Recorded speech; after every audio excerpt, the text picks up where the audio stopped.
Se é através do exemplo, eu preciso aprender a validar. Filho, o que você está sentindo em relação a isso? A ouvir essa criança, para que ele aprenda a amar o sentimento dos outros, para que o trânsito seja mais tranquilo, para que o ambiente de trabalho, uma equipe de trabalho, tenha mais sincronicidade, que as diferenças que estão naquele grupo ficam atrás do objetivo, da meta estabelecida para trabalhar. E isso é tão refinado que o Goleman fala sobre isso, que a criança no ensaio familiar, né, no balão do ensaio familiar, ela está ali percebendo que o que você está fazendo para ela copiar é como o pai e a mãe estão lidando com os próprios sentimentos, entendeu? Então, isso é super refinado. A criança está ali quietinha brincando e o pai dá uma explosão por qualquer coisa, como é que aquele pai também tem um limite de frustração muito baixo? E é tudo isso que está sendo passado para essa criança, né? E a criança vai arquivando, vai arquivando. Verdade. Criança aprende muito, né? Pelo exemplo e também por imitação, justamente por ela estar aí desenvolvendo esse repertório de habilidades dela, né? Por isso a gente, figura de referência, tem essa importância tão grande. E aí, considerando esse contexto e entendendo também, né, que a criança, ela nasce com a autoestima dela fortalecidíssima, né? Aí ela nasce super confiante, segura, não muito distante. A gente vê aí as crianças sem dificuldade, por exemplo, para fazer amigo no parquinho, daqui a pouco já está brincando com outras crianças e por aí vai. Então a criança, ela nasce com essa autoestima bem fortalecida, as experiências da vida que vão moldando, né, essa relação. Olhando para essas questões, como é que vocês percebem assim a família nessa relação da criança com a autoestima dela? A família, muitas vezes, por falta do conhecimento, ela atrapalha o desenvolvimento. Porque a criança realmente, ela vem pronta, né? Com a empatia dela, com a socialização. Ela vai aprendendo aos poucos, mas é muito tranquilo. Ela tem a busca, ela anseia novas descobertas, né? Novas amizades. Até que um adulto chegue e fale para ela, não faça isso. Pare com o que você está fazendo. Limita essa criança. E ele limita de uma forma de se comunicar, que ele simplesmente vai acabar com aquela ansiedade de descobertas que essa criança tem, com essa vontade de descobrir que essa criança tem. E ele vai ficar ali meio que rejeitado, meio que à parte. No entanto, que eu acho que uma ferida emocional que afeta bastante na autoestima da criança, né? Então, no momento que ela é rejeitada pelo grupo, ela fica ali indecisa se ela pode atuar ou não. Pô, agora eu posso ir lá conversar com meu amiguinho ou eu vou parar e prestar atenção no que a minha mãe falou? Da forma que, que chegou para aquela criança, né? Quantas vezes, né, Camila, a criança faz uns rabiscos e ela vai para quem? Ela vai entregar para a mãe. E a mãe fala assim, ai, que bobagem, e joga. Aquilo é uma coisa que vai ferir profundamente essa criança, né? Porque, assim, é o que ela fez para você. Então, não importa, seja lá o que for, recebe. Pode ser, sei lá, os rabiscos, mas para a criança é importante, né? Então, os pais também têm que aprender a diferenciar isso. Talvez para eles não seja, mas para a criança é.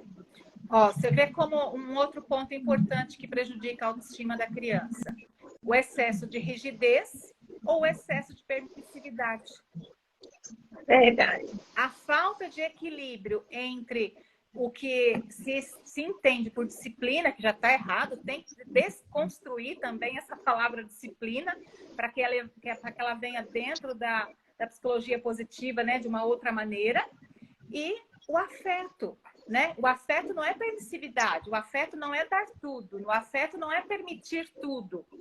Eu preciso ter um ponto de equilíbrio entre a rigidez, né? Entre aquilo que eu acho que é certo, mas sem ser inflexível, ou não ser excessivamente permissivo, que a criança vai se sentir abandonada dentro da permissividade, rejeitada pela rigidez e abandonada pela permissividade. Olha as feridas feridas emocionais que eu posso estar causando, né? E que vai te levar para o resto da O resto vida. da vida. Essas dores psíquicas vai para a vida adulta. É verdade. O limite, ele é estruturante para a criança, né? Por isso que muitas vezes a gente vê algumas ações dizendo que a criança está pedindo o limite. E assim, muitas vezes porque o limite fala de afeto também. Mas não quer dizer que dar esse limite tem a ver com essa rigidez. A gente pode dar limites claros de forma respeitosa com as crianças. Eu acho que esse é o ponto, né? E aí, esses pais, eles podem contribuir para essa relação da criança com essa autoestima a partir da educação, principalmente da forma de se comunicar com essa criança, né? De considerá-la e percebê-la também nesse dia a dia, nessa rotina, inseri-la, para que ela se perceba pertencente e importante no seu dia a dia, enfim, no seu mundo, né? No seu universo ali, com essas pessoas de referência que já tem um peso muito grande. O que a gente, figura de referência, traz para as nossas crianças tem um peso muito maior. A gente é o primeiro grupo social, né? A família é o primeiro grupo social dessa criança. O primeiro olhar são os primeiros ensaios da criança aí nessa relação dela com o mundo. Mas a gente precisa ser esse mediador para essas crianças. Esse olhar, ele é fundamental. Porque quem é o seu filho? Qual é o olhar que você tem? Talvez ele não seja aquela criança modelo, né, como você gostaria. Talvez ele não seja o mais inteligente da classe. Talvez ele não seja o melhor atleta do colégio. Mas, assim, dentro daquilo que você está vendo, tem um ser, uma centelha divina. E é isso que este olhar que os pais precisam desenvolver. E a Marlene citou uma coisa super importante, que é um dos pilares da Ser Pai, Ser Mãe, é a educação preventiva. E mais um, seria essa mudança de conceito mesmo, que a disciplina não é um castigo. O limite não é uma punição, né? É a disciplina e o limite como recurso para autoconfiança, para autoestima, né? Porque imagina uma pessoa que é solta no mundo, ela não tem limitação, fica complicado. Então, assim, cabe aos pais começarem a ver o limite como uma forma de afeto, né? E é claro que ele tem que ser construído também de uma forma afetiva. É verdade. Mas fale aí um pouquinho do método de vocês. Eu acho que casa direitinho com o que a gente está falando, né? O método 3Qs. Vocês acham que se sentem confortáveis de falar sobre o método de vocês aqui? Sim, podemos falar. Foi uma ideia que surgiu, né? Uma idealização minha e da Sônia, acho que uns 2 anos, né, Sônia? Mais ou menos. De tanto buscar, né? De tanto buscar, estudar isso e aquilo. Olha, tem aí o QI, que é a inteligência intelectual, tem aí a inteligência emocional e vem aí forte como para estruturar, né? Para mostrar a totalidade do eu, a inteligência espiritual. Não numa visão mística ou numa visão de doutrina de religião, mas uma visão onde nós somos parte de um todo, né? Ninguém está aqui sozinho. Então, essa totalidade, essa inteligência espiritual, ela me une ao outro. Existe aqui uma centelha divina, né? Existe aqui dentro do meu eu algo muito maior, muito mais presente, né? Que é o nosso self, que é o nosso inconsciente, o qual nós não temos acesso, né? Nós temos acesso consciente 10%. Imagine se nós tivéssemos mais acesso a esse inconsciente, o quanto de sabedoria, o quanto nós poderíamos ajudar a servir a humanidade, né? Visto que nós estamos aqui com esse propósito. Aqui tem 3 mentes brilhantes, né? No sentido assim, desculpa aqui a minha arrogância, mas assim, são 3 mentes que pensam em servir o outro da nossa melhor maneira. Com um propósito de vida, né? Se nós não idealizássemos isso, nós não estaríamos aqui. Estaria batendo perna, fazendo qualquer outra coisa, mas nós estamos aqui falando de um trabalho preventivo. né? Que vai trazer um bem-estar para essa família. Então, a dinâmica da ser pai e ser mãe, dessas 3 inteligências, como um método para desenvolver essa criança, para desenvolver essa família.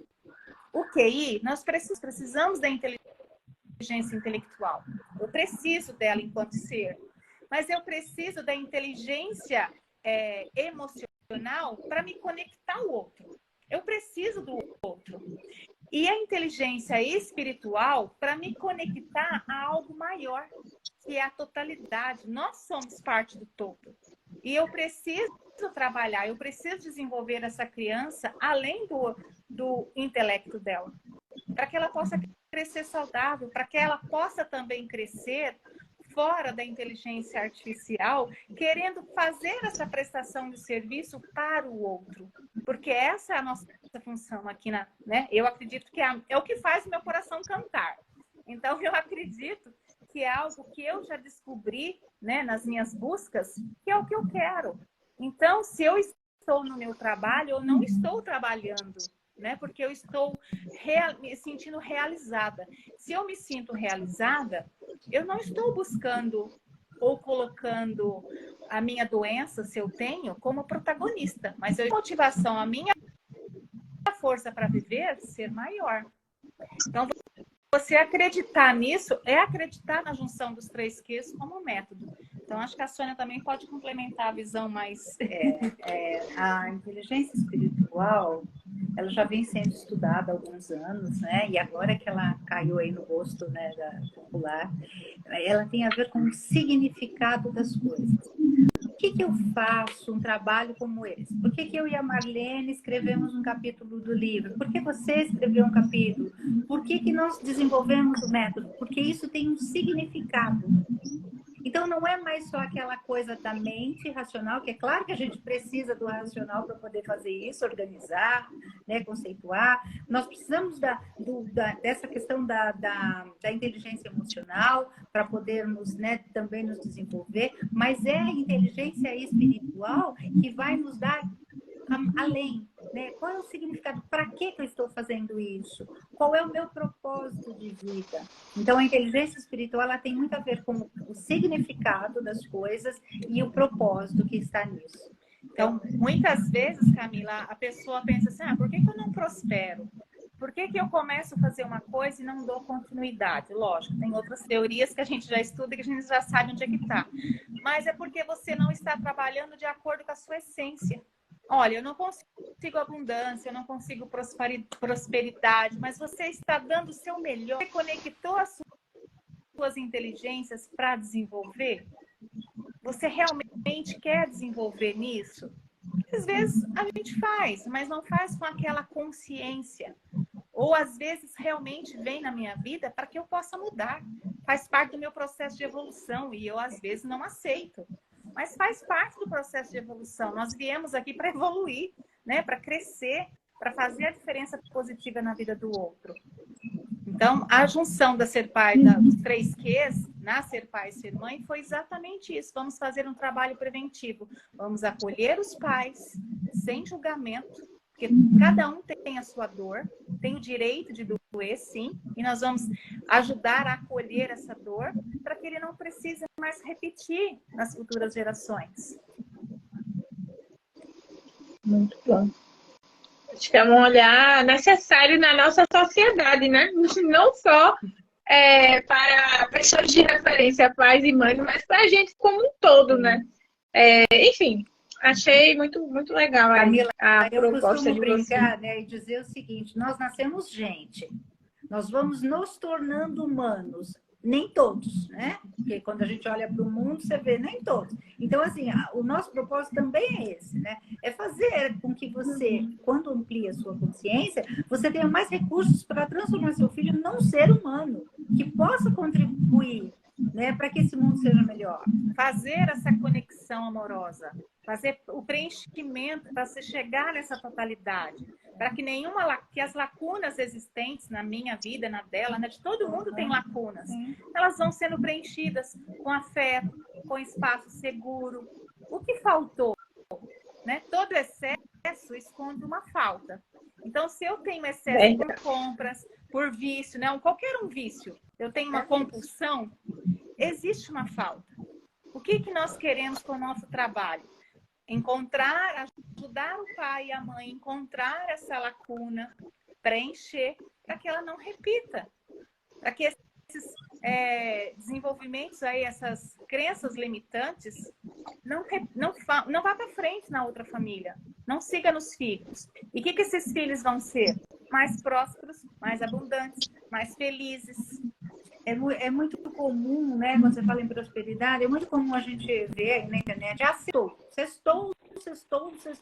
E aí a segunda é aquela, sabe, aquela tristeza. Então, assim, é uma pessoa que não tem propósito. Porque o propósito, ele traz em si a própria motivação, né? Então, assim, não adianta você fazer milhões de treinamentos que vão te motivar. Porque a hora ele vai apagando essa energia da motivação. Então, o propósito, quando você tem um propósito, você mesmo se automotiva, porque aquilo te estimula. Entendeu? E é isso que a gente também precisa começar a passar para os filhos desde muito cedo. Né? E com o conhecimento necessário, você vai afetar exatamente a autoestima dessa criança. Porque você vai estar buscando, você vai estar sabendo isso. Eu tenho certeza que você tem filhos pequenos. Não, ainda não. Ainda não. Eu sei que tiver. Não, você já vai estar preparadinha para ter filhos. Qualquer coisa pode chamar a gente. Pode chamar a gente. Mas você tem o conhecimento, Camila. Sabe? Você não vai ter o filho perfeito porque ninguém é, mas você vai ter o filho ideal, você vai procurar ser a melhor mãe, porque você já sabe, pode errar, porque todo mundo erra, né? Mas você vai... Faz parte do processo, inclusive. E o conhecimento, quando você coloca ele na prática, ele te dá sabedoria. É isso que é a sabedoria, quando você junta, né, as coisas. Porque você fica na informação, a informação morreu. Você aprende um negócio agora, ela vem outro. Aprende uma que passa a internalizar aquilo se torna um conhecimento. E uma coisa muito interessante nos pais, né, mais jovens, que a gente percebe, é assim, eles admitem que estão com dificuldade. Coisas que, por exemplo, a minha geração, claro que nós erramos muito, mas assim, não se admitia isso, porque a gente não tinha pra onde correr, né? Então assim, não, eu falei, tá falado, eu não volto atrás, né? E hoje não, hoje os pais têm essa flexibilidade. Flexibilidade é característica de saúde mental, gente. Presta atenção nisso. Quanto mais flexível uma pessoa, mais saúde mental ela tem. E física também. E física também, né? Porque nós fizemos psicossomática já. O físico vai acompanhando. E o que é verdade. alarmante é o número de crianças, gente, saindo um pouco aqui, mas o que é alarmante é o número de crianças medicadas, tá? Então, assim, fiquem atentos com isso. Será que é tudo isso mesmo? Será que precisa de tanto remédio assim para as crianças ficarem boazinhas? Criança precisa correr, brincar na terra. E de pai sabe? e mãe. Ver galinha, correr atrás da galinha, sei lá, fazer coisas assim, né? Passear, viver a infância, né? Você pega uma criança que tem uma energia, né? Parece um dínamo de energia, e coloca num apartamento de 50 metros quadrados, não dá. Ele tem muita energia, então você vai precisar ter maturidade para compreender que seu filho não foi feito para ficar na caixinha. Ele precisa viver. E uma outra coisa importante que nós não podemos deixar passar, Camila, é falar da rede de apoio, tá? Então, as famílias precisam cada vez mais também desconstruir essa crença ilimitante que só vai em psicólogo quem é maluco. Os malucos não vêm, gente. Mas é psiquiatra, Os né? malucos aqui não vêm. Por quê? Porque eles deixam agravar. Às vezes a gente avisa, olha, precisa de uma fono, não leva. Olha, agora precisa de um psicólogo. Começa pela fono, por assustar. Daqui a pouco já é um neuro. Entendeu? E se tivesse levado antes, trabalhar preventivamente vai desenvolver muito mais rápido. Então, a família precisa ter essa consciência que precisa da rede de apoio. Não deixa para procurar nos 45 minutos do segundo tempo. Não deixa. E é preciso que os pais se façam uma pergunta. É natural, por exemplo, uma pré-adolescente de 12 anos tomar remédio psiquiátrico para depressão? Isso não é natural, gente. Isso não é da natureza humana. Então, assim, alguma coisa está acontecendo e essas crianças estão adoecendo e o excesso de medicamento, a gente tem prognósticos muito ruins. Então, esse é um cuidado também. Então, nós que somos da área da saúde, aí, da mental, né, precisamos levantar essa bandeira mais vezes, sabe? Ter mais lives como essa, mais participações em livros, sabe? Porque, assim, olha, disciplina e afeto, gente, é uma obra riquíssima. Cada capítulo que você lê é mais brilhante do que o outro. É muito real. Então, de parabéns, os 42 coautores que estão nesta obra. Realmente é uma obra, vale a pena, né? Tomara que as pessoas tenham consciência de não ficar só na telinha lendo, né? Mas que ainda se tenha o hábito tradicional de folhear livro. Gente, como é gostoso pegar a caixa de livro novo. O cheirinho de livro, né? Pra gente que gosta, sabe? Então, que isso continue sendo aí uma tradição, que não se perca dentro da ideal, né? Olha, quero saber tal assunto. Vai lá no chat e já vem logo a resposta com 2, 3 alternativas, né? Então, que isso não se perca, porque se perdeu isso daqui, vai ficar distante a conexão humana. É muito difícil, por exemplo, você já viu isso acontecendo no seu consultório, nós pedimos que o paciente, por exemplo, tenha o hábito de escrever. Escreva à mão, com uma caneta, com lápis. Eles não querem saber. Ou eles querem digitar, e eu falo, não vale, tem que escrever. E eles ficam muito bravos, entendeu? Então, essas coisas estão sendo perdidas e a gente precisa estimular para que elas continuem. E não fiquem só no livro. O livro é um start, é um comecinho para você começar, né, a ter essa curiosidade. Mas continue a ir firme e se empenhando mais, se envolvendo mais. É verdade. O livro é um instrumento, mas para a gente chegar a outras coisas. Aqui no livro a gente vai encontrar reflexões que vão nos mobilizar para a ação, né? Então, o livro ele é um instrumento facilitador nesse processo também. Sim. Mas com relação ao que vocês estão trazendo, né, agora nesses últimos momentos, eu acho que o que fica mais evidente é a importância da conexão mesmo. Conexão com as nossas crianças, né? Se a gente constrói um vínculo seguro com essas crianças, se a gente se conecta com elas, a gente vai também conhecer quem são essas nossas crianças e entender do que é que se falam esses excessos que vocês trouxeram. Qual é a falta da minha criança nesse momento? Então, eu acho que algo que contempla muito essas questões é olhar para a nossa conexão com a nossa criança e buscar construir isso, seja através do nosso autoconhecimento também, seja através, né, de estar ali facilitando o autoconhecimento dessas crianças também, que precisam desses mediadores para o mundo. Então, eu acho que conexão resume muito o que a gente fala também sobre disciplina e afeto. A conexão é própria do ser humano, é uma busca do ser humano. Nós nascemos para isso, né? E eu quero que os pais prestem muita atenção. O teu filho vai buscar a conexão. E se você não tiver ele conectar com você, ele vai conectar com qualquer coisa. Ele vai conectar com a tela, com a internet, com as drogas, com os excessos, ou com qualquer coisa. Ele vai precisar, porque isso é próprio do ser humano. Então, que você esteja ali presente, preparado para essa conexão. É os passos dos 3 Qs. Certo? É verdade. Eu tinha até separado uma atividade para facilitar mesmo um pouco dessa conexão entre pais e filhos, né? É uma coisa que eu gosto muito, que são momentos de relaxamento, porque nos ajuda a desacelerar, a ter um momento de conexão com as nossas crianças, mas muitas vezes também na autorregulação. quando a gente pensa em autoconhecimento, é também entender quando a gente está mais acelerado, quando a gente está desorganizado emocionalmente. E quando a gente facilita para que a criança compreenda também, é importante que a gente dê para ela também instrumentos.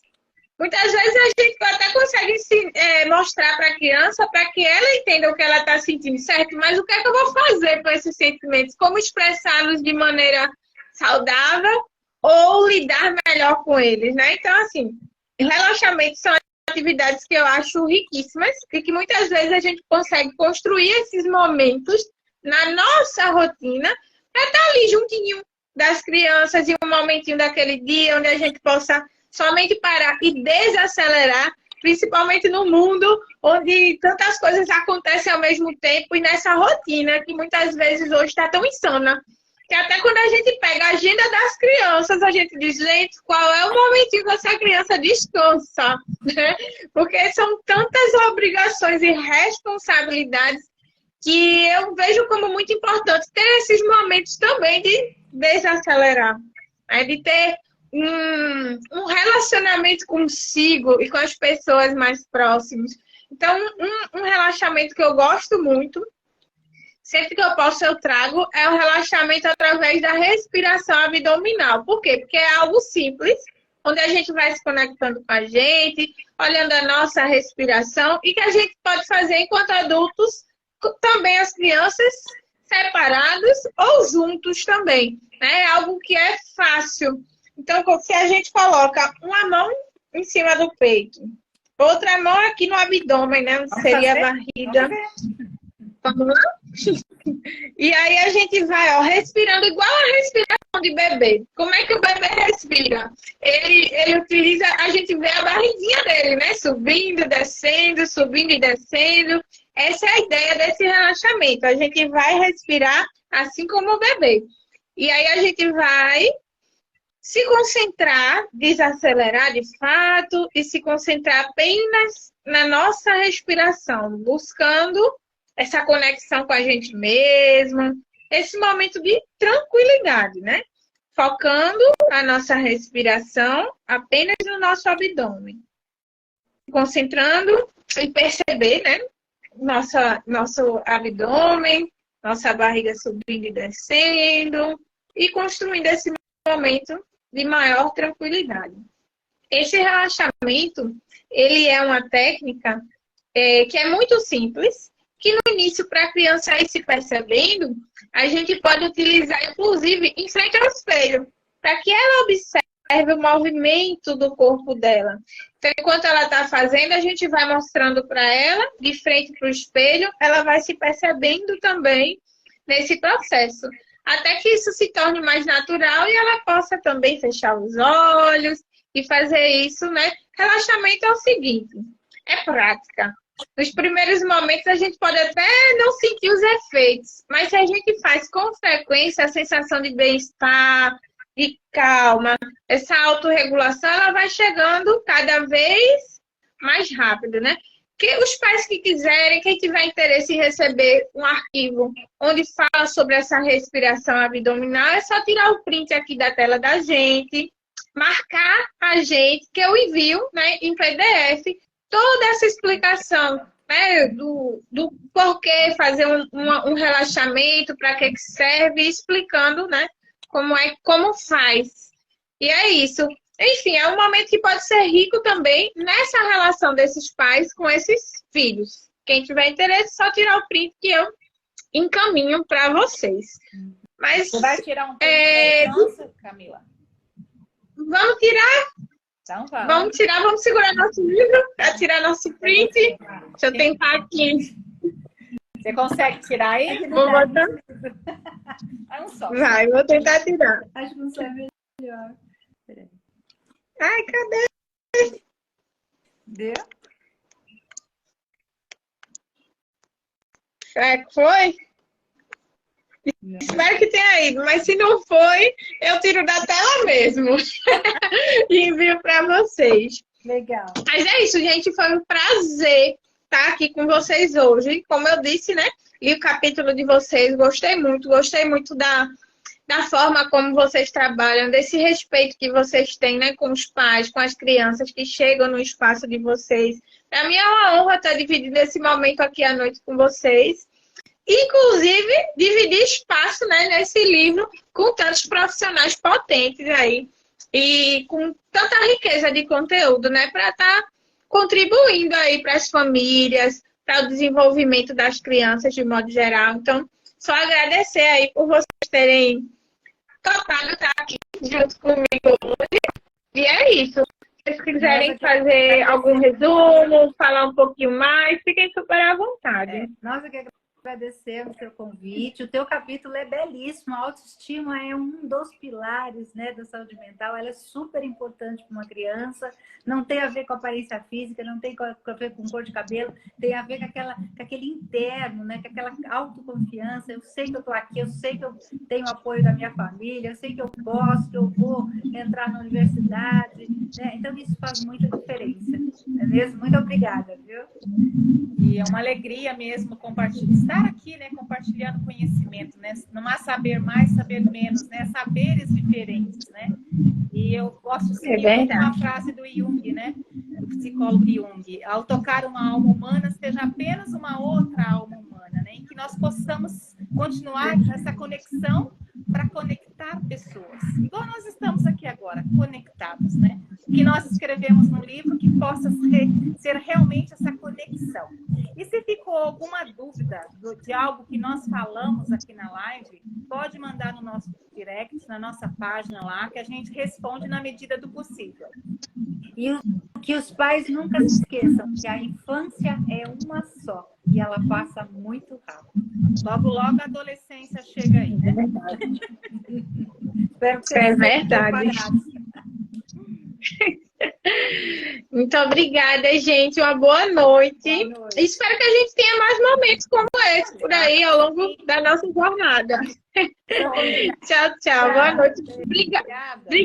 Obrigada também para quem ficou aqui com a gente, todo mundo. Teve gente que entrou, teve gente que saiu, quem ficou até o final. Muito obrigada pela participação. E para vocês que não conseguiram acompanhar, né, toda a live, a gente vai deixar salva, tá certo?